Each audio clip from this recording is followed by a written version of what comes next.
Look at this grid of foundations. By 1500 BCE, the sprawling, highly planned brick cities of the Indus Valley civilization sat abandoned, leaving behind nothing but dead, rigid stone. The roots of modern Indian culture did not sprout from these impressive architectural ruins. Instead, they grew from something much smaller and completely mobile: a family, a fire, and a herd of cattle. Around this time, the Indo-Aryans migrated into the subcontinent. They stepped into a vast landscape devoid of fixed borders, established kingdoms, or written legal codes. In a chaotic, stateless environment, you need an anchor to survive. For these semi-nomadic people, that anchor was the kula, the extended family unit. Without a centralized government to collect taxes or enforce laws, the family became the absolute center of gravity. It provided their food, settled internal disputes, and passed down their culture. Because they were constantly moving, laying claim to a patch of land made no sense. A family's entire wealth, status, and economic power were measured exclusively by the size of their cattle herd.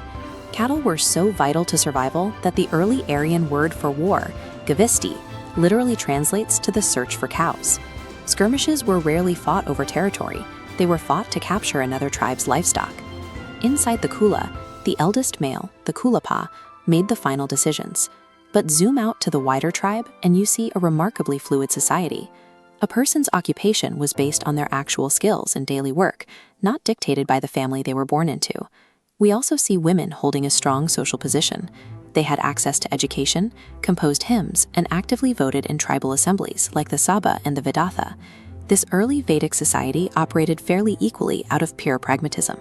The harsh reality of pastoral survival meant every member of the family had to pull their weight, preventing rigid social hierarchies from taking root. When the sun went down, the family gathered around the yagna, or sacrificial fire. You won't find massive temples or carved idols in this era. The hearth itself was the sacred center. Looking at the black and red text of this ancient Sanskrit manuscript, we can see the documentary proof of their chanted prayers. Their faith was highly practical. They offered chants and clarified butter to nature deities like Indra, the god of rain, and Agni, god of fire, in direct exchange for tangible needs: good weather, healthy children, and protected cattle. Fast forward to around 1000 BCE, and a massive technological shock hits the subcontinent: Shyama Ayas, or iron. Armed with iron tools, the Aryans could finally hack through the stubborn, dense forests of the Gangetic Plains. This allowed them to pivot away from herding and begin large-scale farming of crops like rice and wheat. Trading mobile herds for stationary harvests permanently anchored the family to the soil. The nomadic era was officially over, establishing the physical groundwork for an entirely new kind of society.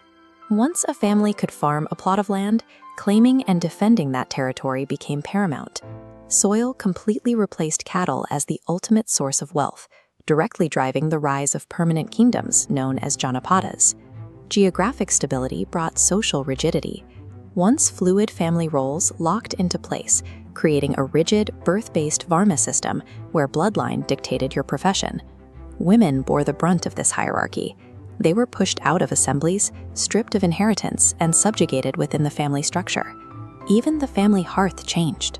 Simple, daily fire rituals evolved into massive, complex, state-sponsored animal sacrifices designed to legitimize the absolute power of new kings. These elaborate ceremonies required highly trained, specialist priests to perform them correctly. This transferred spiritual authority away from the family patriarch and handed it to an exclusive elite. The shift from cattle to crops built the first true kingdoms. In the process, it formalized inequality, centralized political power, and laid down complex religious codes that would govern the region for millennia.